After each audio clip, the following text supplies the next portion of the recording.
Ang mga bata ngayong henerasyon ay puno-puno na ng iba't ibang teknolohiya at gadgets. Halos lahat ng mga bata ngayon ay nakatutok na lamang sa kanilang gadgets.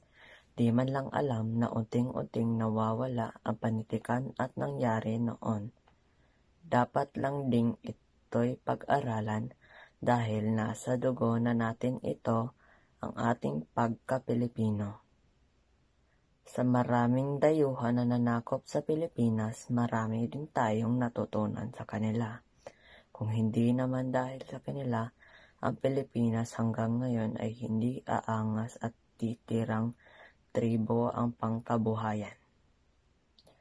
Sa panahon naman na pananakop ng mga Kastila noon, mayroon din tayong iba't ibang bayani. Napaka-importante naman ang pagtutunan sa ating panitikan at sa mga nangyayari noon.